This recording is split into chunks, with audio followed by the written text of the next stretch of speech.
Welcome to the Sourcing and Manufacturing in Vietnam webinar. So excited to have you guys join us for this. Now, if you've got any questions, please just pop it in the chat and perhaps just mute your audio while you are with us so that there's no kind of interference. And stay until the end because we've got some amazing offers and discounts for you guys as well from our amazing special guests.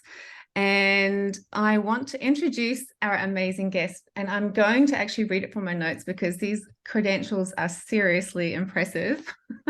So we have Lynn Sundin. Lynn is a 7-figure Amazon seller who sources 95% of her products from Vietnam. She's launched her first product on Amazon in 2020, and just over 24 months, she became a 7-figure seller. And Lynn has an amazing knack of finding niches and great products and believes her success lies in finding the right suppliers and staying on top of logistics and building the brand story. Welcome, Lynn. Thank you for joining. Thank you. Thanks. Okay, and then we've got Ben. Ben Leonard is also very well known in the space. He built a business on a laptop in a cupboard in his spare time. I'd love to know about that. How small was the cupboard? And it grew to an international brand and a 7-figure business, which he successfully exited in 3 years, which is incredible. And then Ben has also been featured in various press as a sought-after e-com consultant and international speaker. And now Ben helps new brands and others to do the same with his e-commerce consultancy, which is benleonard.pro. and an e-commerce brokerage, ecommercebrokers.co.uk. Welcome, Ben. Good to be here. Thanks for having me. Thanks for joining. And then we have Amit Rosenthal, who is the CEO of Proboxx, and he has over 15 years of diverse experience in logistics management. He thrives on working in complex global supply chains and developing strategies to streamline processes, improve productivity, and reduce operational costs for customers. Welcome, Amit. Love the t-shirt. Yeah. And a little bit about me. I'm Amanda. I'm actually a newbie Amazon seller and actually a customer of Proboxx. And when I did my first shipment with them, we had such a great experience together that they asked me to do these webinar series for them to be the co-host. And I said, yes, of course. And this is why I'm here to help co-host and share these webinars. So thank you guys. So let's dive into it. So the first question I have, I actually think it's probably more for Ben and Lynn. The number one question would be, why source and manufacture in Vietnam? You want to go first, Lynn, or will I? Yeah, you can start. You can start. All right. Okay. I'm a big fan of digging where everyone else is at. So my first reason to manufacture in Vietnam is simply that it's something different than what 99% of other e-commerce businesses are doing. But other than that, Vietnam's got a lot of positives, a lot going for it. So competitive labor costs, generally speaking, the labor cost is lower compared to China. On the other hand, having said that, once you factor in other costs, overall the cost of sourcing from Vietnam may or may not be cheaper depending on your specific niche. But cost isn't the only reason you'd want to manufacture in Vietnam. You know, they can produce high quality products with really high standards of workmanship, particularly in the industries in which they're doing really well in, like textiles and handicrafts and furniture, and now electronics as well. They're quite, you know, I don't want to ramble on too long. Lynn, do you want to just cut in at any point and contribute? Because I don't want to just like ramble on and then steal all the good reasons. I mean, the interesting thing is that me and Ben, we actually just met each other. We met in Vietnam just recently. So this is the background to it. So I had been sourcing from Vietnam already. And my reasons was literally just that I found a supplier that was, that I believe could make my product much better than anywhere else. And there is also that level of trust. I have to say that I just feel that you have a different level of trust with those suppliers comparing them to China. So that's, yeah, it's many reasons. I think we will cover more as we go, but yeah. I mean, just to so you opened an interesting kind of light bulb went off in my head there, Lynn, when you said trust. One of the interesting things about Vietnam is that contracts in English are enforceable under Vietnamese law. So if you have an NDA, you have a contract, you have any sort of exclusivity agreement, that's enforceable under Vietnamese law. And that means that whereas, oftentimes you might put in place a contract with a manufacturer, say somewhere like China, and you know that it's worth nothing, but you're just putting it in place really just to demonstrate to the manufacturing partner that you're taking this seriously. But you know that if they breach that contract, there's absolutely nothing you can do about it in reality. So it's reassuring to know then that you can enforce contracts in Vietnam. And I guess just to touch on a couple of other points, which I'm sure will come up, naturally as we progress through this session, is that Vietnam is quite forward-thinking in terms of trading with the West. They got some pretty cool trading agreements, particularly with Europe, potentially which could reduce your tariffs and import costs. It's a growing and stable economy. They're really trying to encourage business from overseas to come in, which is why a lot of the manufacturing over there is, some of it is owned by Chinese companies, but a lot of it's also owned by Korean companies, for instance. And there's a lot of Western expats there now. And of course, manufacturing in Vietnam, if you're importing to the US, then you don't have to deal with the Trump tariffs. And then finally, I think we all know that there's some political instability with China right now, and we're all a bit worried that they're going to invade Taiwan. And when they do, if they do, which they probably will, we don't want to be manufacturing in China when that happens. So just not being there is a pretty good idea. Sounds amazing, Ben. I think that actually is a really good lead into our next question, because actually Shraga also just asked, Lynn, what type of products are you discussing? And my next question actually was going to be, what sort of products are best for sourcing and manufacturing in Vietnam, and what areas would you consider or recommend going to do that? Sure. Good. Do you want to kick off, Lynn? Yeah, I mean, the reason why recently, so I've been traveling to Vietnam before, and the reason why I went back is that I wanted to find more resources, more products. And it's actually not that easy to do that from overseas because they're a bit behind China. So it's quite an amazing opportunity to be able to actually go there and explore in person. But yeah, my eyes like they're really good with wooden products. I didn't have a supply like that before, so I would definitely like to go down that path. And they're also huge on bags, things like that. I didn't know that either. And that was something I thought previously that I would have to go to China for. There is some items. So I do manufacture 95% of my products in China. And some of them are handicraft, some of them. But I also have to say that there has been a difficulty in finding materials. And that's when I have to go to China, and I ship from China to Vietnam. And then I put the product together in Vietnam. And that works really well. And just as Ben said as well, the labor is cheaper in Vietnam. Yeah. Yeah. Just to add to what Lynn just said there, so what's great about Vietnam is what they're already doing, but what they're getting into. So what they're already doing really well is textiles, handicraft, furniture, electronics, but they're really pushing hard now on the electronics. So Samsung and Apple are both sourcing their manufacturing partners in Vietnam now, which is really interesting. So that is an indication that there's going to be huge growth in those areas, which is very exciting. Their capability in plastics and recyclable plastics is growing and will continue to grow. What I really liked was what we both saw a lot of in Vietnam was the high levels of skill when it comes to dealing with natural materials, things like seagrass, bamboo, these kind of things.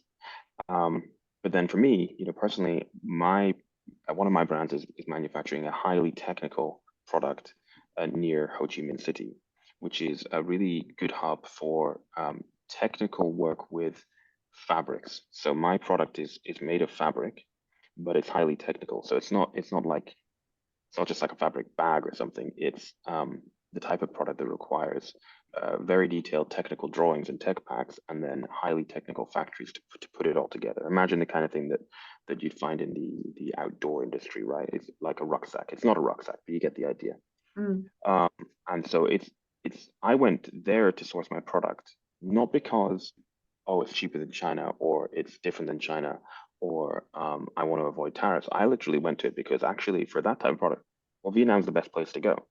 In the same way, you might choose to go to, any country because it happens to be the best place for that type of product. For instance, if you see what I mean. I would Yeah. just say, like, Ben, I would just add something like my iPod, for example, are manufactured in Vietnam these days by Apple. So, like, if Apple moved their production line to Vietnam for such a sensitive product, that just show the level of capability by the Vietnamese people and the Vietnamese worker, and how the SOP basically are built and also like follow and regulated by those companies. So just show how much like not just like Amazon brand owners, which I highly like emphasize, right? Like also like the biggest companies in the world are going there and just show the power of Vietnam in that sense. Yeah, exactly. So like the Apple and Samsung, for example, have basically vetted Vietnam for us. Yeah. Wow. So would you say then that the quality control in Vietnam is better than China? Because that's been my biggest issue is quality control and managing that in China. Well, quality control is also something that needs to be like examined and checked all the time. So it's hard to say like the comparisons between China to Vietnam, because it's really like how you base your SOP for the quality control itself. Yeah. But it's absolutely, they are capable to do so. And if Samsung and Apple go there, though, just a big indication that this is the place to be. Yeah, I mean, you can have great quality control in China, and you can have terrible quality control in China, and you can have great quality control in Vietnam and terrible quality control in Vietnam. The key is to work with excellent quality control third-party organizations to make sure that your manufacturing partners have the right certificates and have been audited, and that you work with excellent testing houses and labs. And Lynn, I know you've had quite a bit of experience in dealing with quality with your manufacturer, where you were not having great quality, and then you went through quite a rigorous process of walking them through exactly what you needed, and now your quality is outstanding. Well, I have hired my own QC that is working for me. She's doing an inspection right now. I have my phone next to me. She's doing an inspection. It's going to take her 3 days. So I've hired her. She's in Vietnam. She's in Hanoi. She's working for me, and we've done many containers together, and we're learning something every shipment. Wow. So I'm at the point where I almost want to say to her, like, leave me out of it, just do your own thing. But I still want to follow her work in the factory. So today I've been following her. She's going through product by product, things like that, sending me photos just to see if there is anything that I can pick up. And then even that I do that and I say, okay, that's fine. Then we go into second stage, which is her putting together proper files and then sending them to me. And I sit like maybe spend like half an hour and go through each product. And by doing this, we've just become, and I'm happy, like some people are like, why are you doing 100%? Why should you be doing 100% by now? But it doesn't actually, as we mentioned before, labor is not that expensive in Vietnam. And I much rather inspect 100% to know that there is absolutely no issues, instead of having to deal with people returning my stuff in the States, where I spent all the money on shipping it from A to B as well, because that you can never get back. You can maybe, you know, do something with your supplier if you would have an issue, but you can't do anything with a actual shipping. That's money that you've paid. And yeah, so I recommend to do 100%. Always. I totally agree with you, and I'm definitely beginning to see that now. And actually, we just did a recent webinar with sourcing and manufacturing in China with a company called SoFeast. And actually, speaking of Apple, he mentioned Apple, and it was saying that they actually have a whole entire team on the ground in China managing that whole overseeing of production and quality control, because that's the only way they can guarantee that quality is to have that team on the ground doing it. Yeah. So Yeah. it seems to be the way to go. Yeah, for sure. Yeah. So definitely cost comparisons to China. It sounds like labor is cheaper and there's less tariffs. So it sounds like it's a no-brainer to consider that if you have products in those niches that they're good at. Would you say there's hidden costs? Yeah. Yeah, I was So- just going to say that they don't always maybe have the materials, but I have to say as well that they don't manufacture everything in Vietnam themselves. So very often, if I would go to a supplier and want to make a product, they'd say, we can do that. And they would source the raw materials for us, and they might take that from China, but they will still manufacture in Vietnam. But not all materials is actually manufactured in Vietnam, even that the factories are there. Yeah. Having said that, though, it's going to be really interesting to see over the next few years what they do start making in Vietnam in terms of raw materials or raw components, because they want to. They don't want to be reliant on other countries too much, and if they can have everything or as much as possible in Vietnam, you know, they will. They're trying to grow their economy, and it's going to be exciting to see how, for instance, we were at the Global Sources trade show in Ho Chi Minh a few weeks ago, and it's going to be really interesting to see how that trade show is 1 year from now, and how it's grown, and what new niches emerge. And a lot of Chinese manufacturers, you got to remember, right, the issues that we're concerned about with China to do with political issues, the tariffs, and potentially human rights issues going on in certain parts of China, they're not the fault of the factories there, right? And so it's not like anyone's anti-China. It's just it's smart to diversify and look at alternatives. So what's really interesting is a lot of these Chinese manufacturers are actually relocating to Vietnam, and not just Vietnam, or opening a second manufacturing facility in Vietnam, and also other places nearby like Laos and Cambodia. So it's not just the case that like Vietnam's growing its own capability. It's the case that a lot of this capability is quickly just arriving in Vietnam. And so you might well end up working with Chinese companies, but the manufacturing facilities are in Vietnam, and that's okay. So yeah, it's exciting. It is exciting. It's going to be a really interesting landscape in the next 5 years as to these markets expanding. These countries expanding to offer this to Amazon sellers. Amanda, I just want to add something. Like I know, like from a freight forwarding point of view, that like during the COVID, there was of course very low production at China. So the manufacturer itself and the freight forwarding company itself said, okay, Vietnam is the next place to go. It's with our border, like southern border. So many freight forwarders, many manufacturers basically take a team, as Ben said, take their team to Vietnam and build the companies over there that is like owned by like Chinese companies or Chinese forwarders, and basically establish like a new line or a new company in Vietnam that's owned by the Chinese company. So that's an amazing to see. And I believe in terms of like politics, we never know what's going to happen there, especially in China. But I think that like diversify your production line is important for any seller at this moment. And as Ben advised, in terms of tariff, and the duties.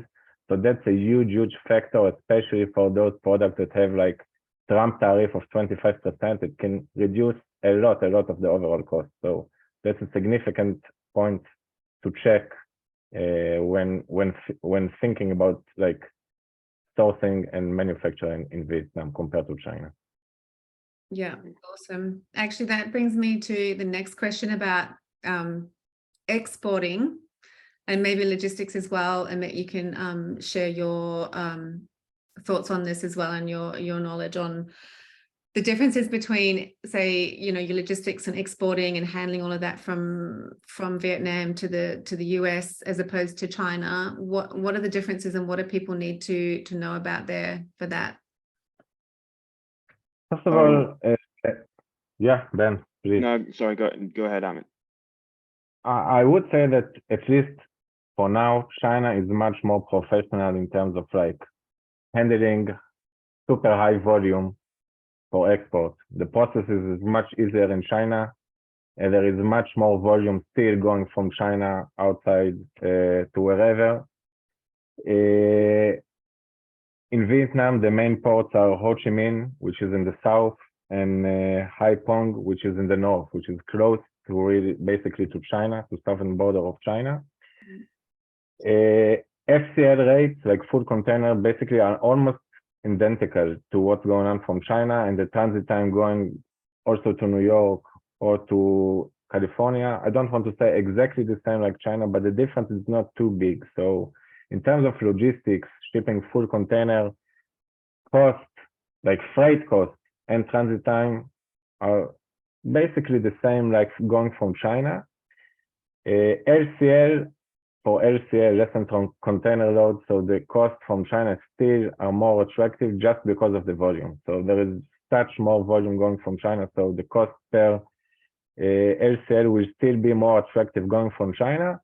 But I think one of like the biggest things, and we already discussed about it, is the terms of like the Trump tariff, which if you produce in Vietnam, same HTS code, going from China, going from Vietnam, if there is like the 25% imposed by Trump tariff on product sourcing from China, so going from Vietnam, it would be like the basic duty percentage without the 25%, which again, it's a huge difference in the overall total cost. So comparing in terms of like exporting from Vietnam or from China, I would say that like process-wise, LCL cost, still China is much bigger, much faster, and much more professional in that sense. But going for FCL container, really the difference in terms of cost and transit time to the US are basically identical as from China. Yeah, right. So Ben and Lynn, has that been your experience as well, like with your products from China, from Vietnam? I have never shipped containers from China to the US, so I can't compare like that. I have only shipped the containers from Vietnam to the US, so I actually can't compare that way. But I've shipped for quite some time, and I was shipping during COVID when it was peaking, and like, the container prices were up, like they were like $25,000 for a container. And Yeah. I kept shipping, and I tried to work out way, because I normally send everything from Hai Phong, but this time I would even like do deals with my factories, and I would send the goods to Ho Chi Minh just to try to save, and they would actually cover that cost, just to try to save a couple of $1,000s. I tried everything, but it's really nice to see that prices are coming down. It's like, it's unreal, but I'm really happy that I kept shipping and just, had stock and just maintained like building brand when lots of people weren't doing that. So, Yeah, that's awesome. I think if you're coming at this from the point of view of, right, I'm only going to go source somewhere that's not China, whether that's Vietnam or anywhere else, if it's cheaper, if shipping is cheaper, if shipping is faster, then you are playing a short-termist game. it's not all about being cheaper or faster. It's about technical capability. It's about economic stability. It's about the willingness of Vietnam as a country to do business with the West. It's about human rights issues. It's about the ability to do business with these people. It's about enforcing contracts. And it's about just being somewhere different. I'm a big fan of that. Like, I don't have anything against China. I have sourced products in China in the past. I probably will again. But right now I'm sourcing in Vietnam and I'm sourcing in Pakistan. And I'm quite happy being in those places because I like to do things differently. I feel not having all my eggs in the China basket makes me feel a lot more secure about my business. But Ben, you also actually brought something when we met. So when we met a few weeks ago in Vietnam, I was talking to Ben about my brand and how I was taking my brand to market. And so what we started off in this, today was that you said, why source and manufacture in Vietnam? And one of the things is actually that I'm building my brand story around it. And then one day, a couple of weeks ago, I was talking about this with Ben, and Ben looked at me and he just goes, I really hope that you are sharing what's actually going on behind the scene with your customers. So I'm like, yeah, but it also made me think that I probably haven't been doing that enough. So there is a lot of things coming into why source from Vietnam, but the brand story that I have behind my brand that I can communicate with the customers, and there's many different ways that you can do that. You can be super creative around it. That's a huge point of difference. My customers are really happy to know that the products are from Vietnam, more than likely probably over China, so yeah, I see that and I hear that and they say that, and there is so many more things that I can do to build on this brand story even more. In many different areas. You're absolutely right, especially if you are selling in the US in particular, where consumers are potentially suspicious of China or would rather not buy a product that's manufactured in China, rightly or wrongly. Like, I don't think there's anything wrong with a product that's manufactured in China at all. But some people, whether consciously or subconsciously, if they see made in China, it's going to have a different impact on them to if they see made in Vietnam. And just to kind of build on what I was saying before, is I think it comes down to whether you have a finite mindset or an infinite mindset.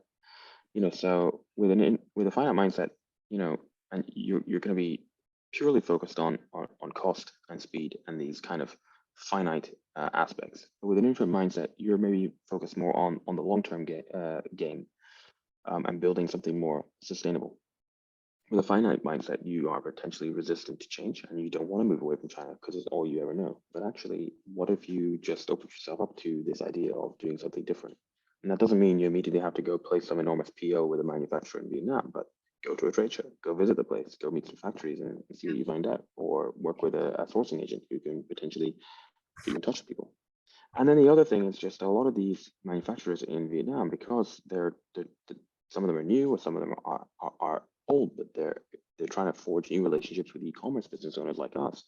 They're really open to working with startups and building strong relationships.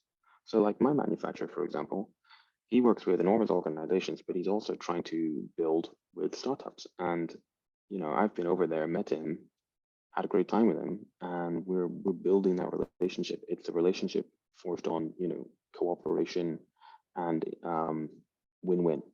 And yeah, you can do that with your Chinese manufacturers, but I think doing it with factories in a growing economy like Vietnam, where they really have this fantastic can-do attitude, is phenomenal. I mean, the unemployment rates in Vietnam are tiny. Everyone, pretty much, except for children and the elderly, is employed. So they really have this very strong work ethic, which is quite remarkable. The only downside, of course, is that's only going to push labor costs up. Because as more and more factories relocate to China and more people like us, Vietnam, start sourcing in Vietnam, we are going to run out of labor. Yeah, that's really interesting, because that was going to be my next question, was with the Vietnamese manufacturers, like, like, do you feel like they have a better understanding of, like, I know you mentioned earlier, Ben, about contracts, but they have a better understanding of respective IP and what Amazon seller requirements are for manufacturing and kind of that level of quality? Like, is it something that they're open to and understanding and wanting to adhere to? You're gonna have to always assume that they don't, because I think that's the safest thing to do to protect yourself. So always make sure your business is in a strong IP position, and that you demonstrate you're taking it seriously by putting the right contracts in place, and that you make this very clear to your manufacturing partners. In terms of requirements for Amazon or any other e-commerce business venture, you know, I don't think that matters, because I think the moment you have a mindset where you say I am an Amazon seller, or I have an Amazon business, then you've lost. Like, you don't have an Amazon business, only Jeff does. You're building a brand, and so you treat your business as if you're Nike, right? The only difference between you and Nike is scale.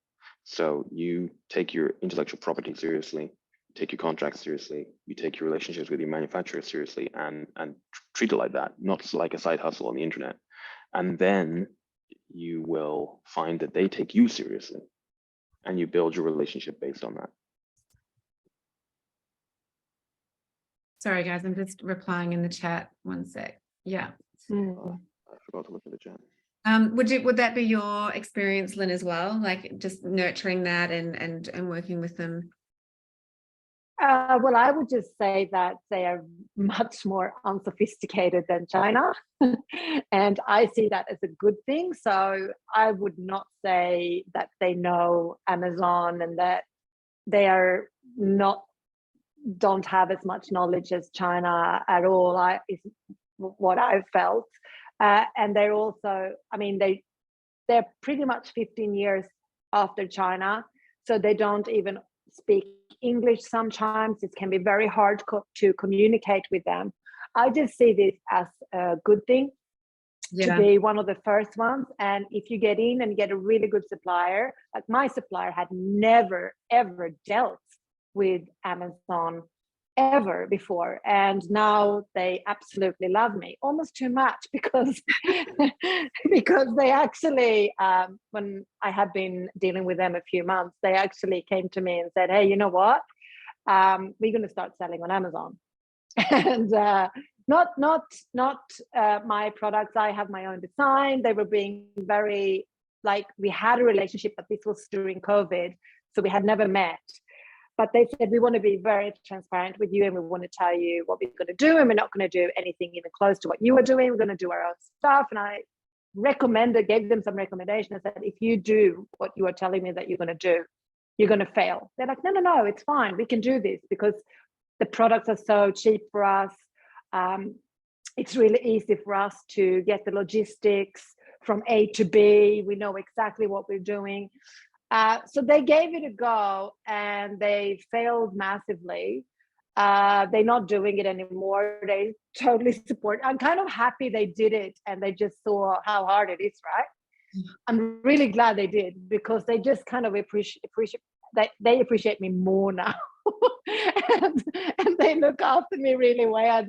I just snap my fingers, and they just try to help me. They don't question anything. They're just like, okay, whatever she says, we got to do it. You know what it's like to do business on Amazon. We can talk about something being a millimeter too big, and you have an issue. So stuff like that. They really know that they have to do exactly what I tell them to do. But yeah, I don't see it as a bad thing that they are behind. I see it as a good thing. And if you just get in and start building that relationship, they're going to look after you really, really well. Like, they're pretty amazing people to work with, I think. Yeah. That sounds amazing. Lynn, Sorry, guys. How did you meet your first supplier, Lynn? How I met I found my suppliers on Alibaba. Yeah. I can. Sorry, did you want to? Sorry, I interrupted. Did you want to say something? I think Andrew would like to say something. So let the guest be. Thank you. Oh, Andrew, sorry. I make medicine, right? And I'm going to go to Vietnam to use it as a base to sell to all other ASEAN countries, because I can get into Thailand through Vietnam, but I can't get in direct from New Zealand. My wife is Chinese, and I'm just out of China, hopeless. They are so bloody unstable, and I think for the next 2 or 3 years, it's going to be bloody mind-blowingly difficult. So that's my view. Yeah, I agree. I think that it can be very difficult to work with particularly I'd imagine in your field in we had drugs a and pharmaceuticals. very wise English-speaking Chinese person living with us for 3 years, and he said, you have to understand the Chinese are only interested in one thing, and that's money, not logistics, not quality, not delivery, the price. So if you want to do with China, good luck. I'm out of there. Yeah. I have a question to you guys. Like, how do you find, like, eventually business is all about personal relations. So how do you find like working with like China compared to working with the Vietnam in terms of like how much emphasis we need to put like with the personal relations, with the factories and so on? I think you should build relationships regardless of with everyone. I think it's extremely important. So let me give you an example. With my first brand, when I was manufacturing in China, I would be regularly chatting with my man WeChat, and I built great relationships with them, you know, and we were sharing photographs of our weekends and what we did with our kids and kind of stuff. With my manufacturer in Pakistan right now, it's the same. I have all of the Pakistani holidays in my Google Calendar so that I can be culturally aware of what's going on in his life and send a nice message about any of these holidays. Same way that I do with my team in the Philippines. I'm doing something similar now with Vietnam, but you've got to remember actually that the boss of the manufacturer that I work with in Vietnam, he's actually Korean, right? So yeah, we need to take that into account as well. Lots of things to take account of, right? And to just be culturally sensitive and mindful of how things are in these other places, and be respectful, but also be friendly. And yeah, it's a professional relationship, but you don't want it to be a stuffy relationship. You know, imagine that you're both, you know, you're all wearing suits all the time. No, it's like you want it to become a very professional but friendly relationship, I think, regardless of whether you're dealing with somebody in China or Vietnam. Right. Yeah. So to me, like I was like, you know, with the Chinese people that I'm working with, so eventually it's all about business. So the first question they always ask me, how can I help you? What do you need? When you're going to Vietnam, you're going to, I don't know, India or Pakistan as well. So it's starting by the personal relations first. So how's your family? How's whatever? So again, China is really focused on like produce, money, and you can dive, eventually you can dive into the personal relationship, but I think in Vietnam, it's quite different in that sense. Yeah, I think you're right. Yeah. Yeah. Tell me, what are the things to watch out for? Like, what are the things that you would recommend or share with someone new entering into Vietnam, sourcing and manufacturing? What are the watch outs? Sure. Well, I'll say a bit, and then maybe Lynn, you can speak about your experience with your manufacturers as well. So a lot of this is just general, like for regardless of geography where you're sourcing. You want to be working with manufacturing partners who you know have got great certifications of their quality, so that, you know, ISO 9001, for instance, environmental credentials, ISO 14001. They've been audited and can demonstrate that they're no child labor, all that type of stuff. Ideally, you want to visit the factories as well and seeing what they're like. Then, of course, you want to be having third-party inspections on your products, as we've already spoken about and Lynn has spoken about. I would recommend getting third-party recommendations on those manufacturers. That could be from a sourcing agent or it could be from somebody else. So let me give you an example. Here's how I found my manufacturer in Vietnam. when I was started to develop this new brand that I'm working on, I basically let my competitors vet them for me. I found a competitor that I was doing something similar, but not the same as me. And I checked their United States import records and found their Vietnamese manufacturer. I then found the European rep of that manufacturer and was able to have great conversations with him and verify that these guys were legit. I then found the designer that I wanted to work with, a British-based designer who had huge experience in my industry, who confirmed that they were legit. And that he'd worked with them before. So when you get these third parties and you just do the homework to check that these people are who they say they are and have the capability they say they do, then you know you're going to be all right. Another thing to look at is like trade shows. Have these manufacturers been to trade shows elsewhere? So like if they're from Vietnam and you can confirm that they had a booth at a trade show in Germany or the US, well, they're pretty damn legit if they've traveled across the world to have a booth, and they're not going to be just some middleman, right? You want to watch out for those. Oh, sorry, who was that? I think that was an accident, maybe. Yeah. And then Yeah. Lynn mentioned Alibaba earlier, which is still a great source of finding manufacturers. It really is. You can filter on there for everything that you need to filter for to check that you're working with the right people. And then, Vietnam has some of its own great sources to find manufacturers. I wrote a few down. So just Google these because I don't have the exact URLs, but there's Vietnam Export, there's V-Town, there's Vietnam AZ, Vietnam manufacturers, and then there's global sources as well. Anyway, I've rambled on for a bit, so I'll shut up. That's awesome, Ben. That's all very amazing info. Thank you. What about you, Lynn? Is there anything else that you want to add to that one? No, I think Ben covered it. I did something similar to Ben. I actually found kind of a competitor, not on Amazon, but like the products that I'm doing. So I actually have the same manufacturer. So I know that my manufacturer was going to be outstanding.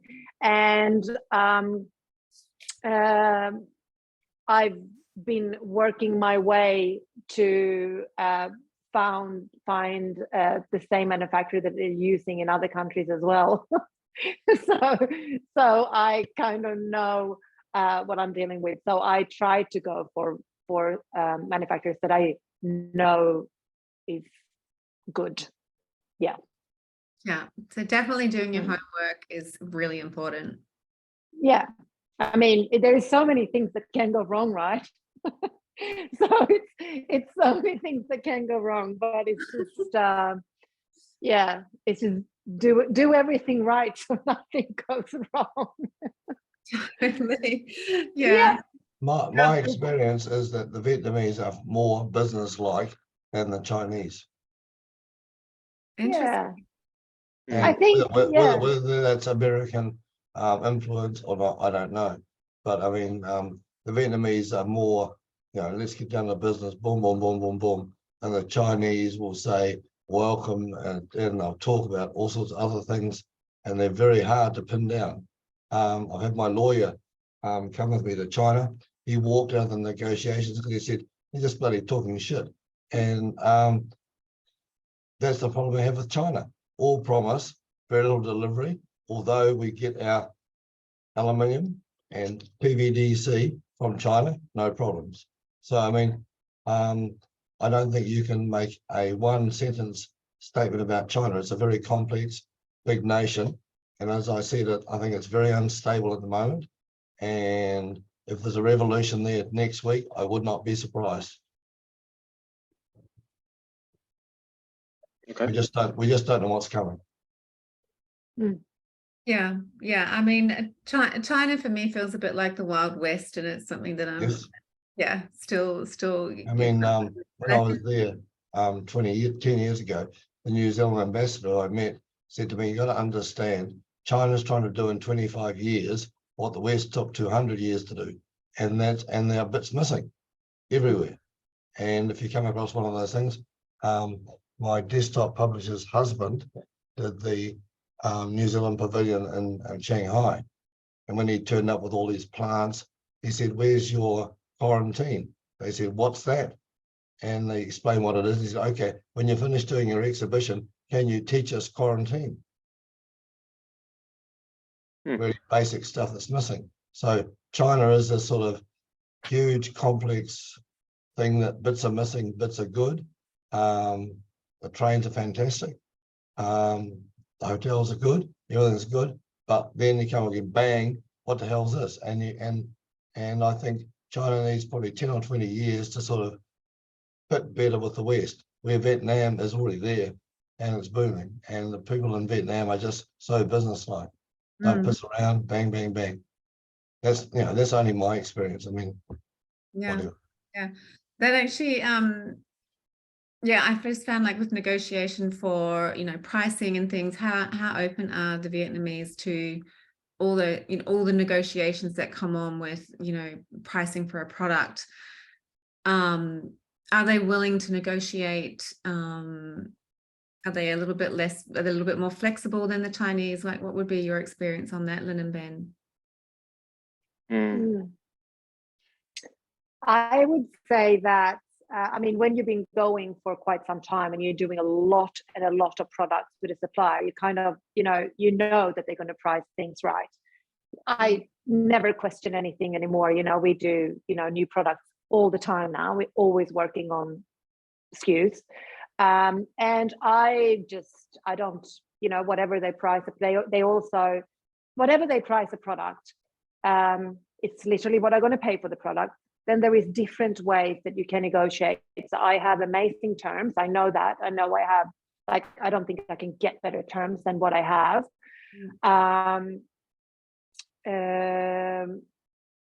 And there is other things that they can do for me. As I said before, when I was shipping during COVID and they were moving containers to Ho Chi Minh for me to help me to save a couple of thousands of dollars. You know, it's things like that now that comes into place. And maybe instead of negotiating about, you know, 50 cents here and there, when you really have been growing your brand and when you are ordering more and more from the supplier, there can be things like, if you do this much, we will take that many percentage off end of the year. Like, there is so many things that you can do, but I don't question. I know that they will do the best prices for me because they know if I can have, end of the day, if I can price my products really good, we will sell off the product. So there is no, actually, I never question anything. It would be if something would come in very expensive, it's just like, okay, why is it expensive? What can we do? But I don't question, end of the day, trying to negotiate on the price, because when you start doing one SKU, you order just that one SKU. And when you're building, it's just like filling up those containers with more and more SKUs. Now it's almost more like, okay, what do I do now? Do we have two containers leaving, one with normal size products and one container with oversized products, and we send them into different ports in the States? So, I mean, I don't know, I'm going in a bit in depth here, but I think overall, I think their pricing is, you know, I don't try to, you just need to make the product to be priceable for you, and work with your supplier to change things for cheaper materials, cheaper ways. Why does it cost that? But end of the day, I don't even have them to do different quantities anymore, because I know that I can order 50 or 5,000 and I still pay the same. Wow. I think what's the reason Lynn has got to that position comes back to what we said earlier about building a relationship. So she's been to Vietnam multiple times. She's been working with this supplier for a long time, and she's helping them grow and they're helping her grow. I think the mistake a lot of people make when they start working with a new manufacturing partner, regardless of where they are, but is they've read, you know, they've read Chris Voss's book about negotiation, and they think that there's some sort of hard-ass negotiator. And that's not the way to go in, right? The way to go in is to build a relationship and forge a path towards the best price and the best terms. But if you just go in there with no intention of actually demonstrating to them that you can help them grow and they can help you grow, and you're just like, right, I want this price and I want to pay you 10% upfront, and I'm not going to pay you the remaining 90% until 60 days after it's landed in the US or wherever, they're going to laugh at you. And or if in some bizarre way you do get what you want, they're going to resent you, and you're not going to have a great relationship with them. You're probably going to end up having lousy quality because they're going to be cutting corners. It's about starting at a point that is within this. There's a really smart guy that everybody should look up. His name is Roland Frazier. He does a lot of work on mergers and acquisitions and business consulting. He talks a lot about the zone of fairness in a deal. And yeah, you want the deal to be as skewed in your direction as possible, but still within the zone of fairness where the other person on the other side of the deal is going to be happy. And if you're not within that zone of fairness and they're not happy and they're going to resent you, then that is not the way to do business. But if you can get the best possible terms that are still within the zone of fairness that still make your manufacturing partner happy, then you're good to go. And then over time, as you're placing larger and larger orders, then you can start to really ramp up the terms, which will really help your cash flow. Yeah. And I also just going to add to that one that sometimes if you try to negotiate on the price, the difference is so minor, like what they actually can do is so little that it's just not worth it. It's like either you can work with the product or you totally cannot work with the product. That's kind of like just how it is. And even if they're going to try to knock something off, it's like we're talking cents. But in saying that, I can, or if it is a product, I've done this just recently with the product, and I actually explained something like I need to either remove this, like this is going to have to go. I can't keep this in my portfolio anymore because it's just not going to make any sense to me. And I think they knocked off. We're talking production costs like $5. This was kind of an expensive thing. But they did that for me, for that one thing. But then there is other products where they don't have to. Like it just works. End of the day. Sounds like such a great relationship. That's so good. We're nearly out of time, but before we just wrap up the end of our webinar, I just wanted to ask you guys, what do you think you can see is changing for the landscape in Vietnam for sourcing and manufacturing in 2023 and beyond? Sure. Well, we're going to see more of the same, which is great. Exciting growth, more well-known brands, household names. We mentioned Samsung and Apple. More of them are going to start manufacturing there. They're going to keep improving their technical capabilities. They're going to keep improving their infrastructure. I would imagine particularly they're going to improve what's going on by road within Vietnam. That is, they're going to. I would imagine the government is going to want to continue to sign trade deals and reduce bureaucracy and red tape around importing and exporting and working with Western countries. I think probably labor costs will go up, but all these other improved efficiencies are going to help balance that out. Awesome. Lynn? Yeah, I think Ben is right on everything. We agree on everything always. I know he's right. Yeah.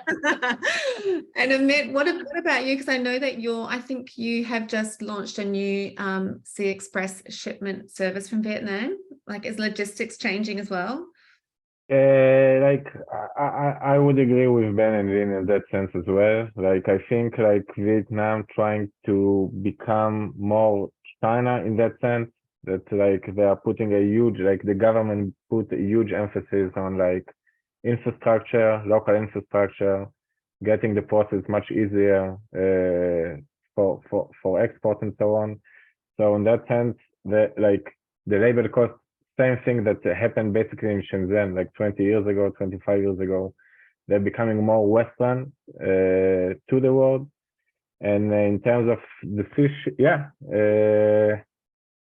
we just launched a new service, like express service, same as from China, directly to FBA. But again, everybody can contact us whenever on that sense. So yeah.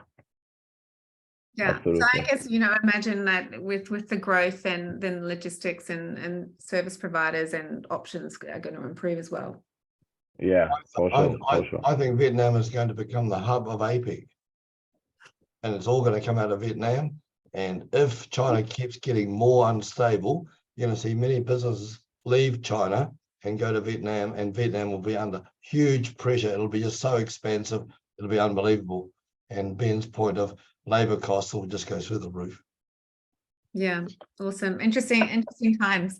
So before we wrap, guys, I know that you all have amazing special offers for everyone that stayed on the webinar. Thank you for staying to the end, because you get to take advantage of these amazing, exciting offers and news that Ben, Lynn, and Amit have. Lynn, what would you like to share with us for the listeners? What have you got to offer? Well, I was going to say, if anyone is considering sourcing from Vietnam, so me and Ben just went on the Vietnam sourcing trip, and that's just an amazing way of finding suppliers. Go to the trade show and just travel around Vietnam and see different suppliers and manufacturers. So that's the amazing trio. It's Meglar, Margaret, and Kevin that is organizing this trip. So they do another trip to Vietnam in April, and I think they're releasing their tickets in July, if I'm not wrong. And they told me that we can use the code LIN, LINN, and you'll get $300 off if you book with them. So yeah, Amazing. so that's Vietnam sourcing trip. Yeah, I'm going to put that in the chat as well. yeah. Awesome. Yeah, that's super huge discount. That's very generous. Amazing. Thank you. Ben, what have you got? I know you've got something exciting to share. Yeah, I've got two things. I'm just finishing off my book about building a successful e-commerce brand. It's called Quit Stalling and Build Your Brand. It's coming out in October, but if you join the waiting list now, you will get a free mini course that comes along with it. Amazing. So if you go to benleonard.pro/book, you can sign up there and get that. And when the book does come out, you'll also get a discount on the book. I'll put it in the chat as well. There you go. You've done it. benleonard.pro/book. And then the other thing I've got is I put together a little free ebook and a 30-minute YouTube video where I go in depth in some of the coolest tactics that I use to scale my first brand. And I put that at benleonard.pro/Proboxx. It's free, nothing for sale. Just go check it out. benleonard.pro. Sorry, what was that? benleonard.pro/Proboxx. Proboxx, of course. Awesome. That's it. Super exciting. Thank you so much, Ben. I'm sure that's going to be welcomed by everyone listening and watching. Amit, what have you got to offer for our guys, our listeners? So we provide like a discount code, Vietnam 200, we will call it. It provides basically $200 discount on first shipping going from Vietnam, and also a free compliance for HTS code for those like looking to verify their HTS code and the duty from Vietnam. So yeah, Amazing. that's from us. Yeah. So for the guys to grab that, do they just head to the website, proboxx.co? Yeah, they will go to proboxx.co, generate the RFQ, and then they will have like a promo code they can put in during the quotation process. Yeah, so generate RFQ or just contact for quote and mention that Vietnam 200 code for discount. Yeah. Yeah, exactly. Amazing. Well, thank you so much, guys, for joining us, and for everybody that joined us live. So excited! You guys were the first. This is our first live event, first live webinar. So what we'll do is the recording will go out to everyone on the Proboxx subscriber list, and we'll also pop that up on YouTube, and we'll put all those details that we've just talked about in the description as well. So if you want to take advantage of that after the live, or you didn't get those details, they'll be up tomorrow, and we'll send that email out to you guys. And I'm sure Ben and Lynn will also be in touch. Thank you so much, guys. Thanks again. And it was really informative. Have a great day, night, wherever you are. Thank you. Thank you. Thanks for having me. Bye. Take care, everyone. Bye. Drive safe, Ben, tomorrow. Yeah, I'm traveling on Thursdays, Friday. So I'll see you on Friday lunchtime. Yeah, as well. Okay, Perfect. see you guys. See ya. Bye, Lynn. Bye, Amanda. Bye. Bye.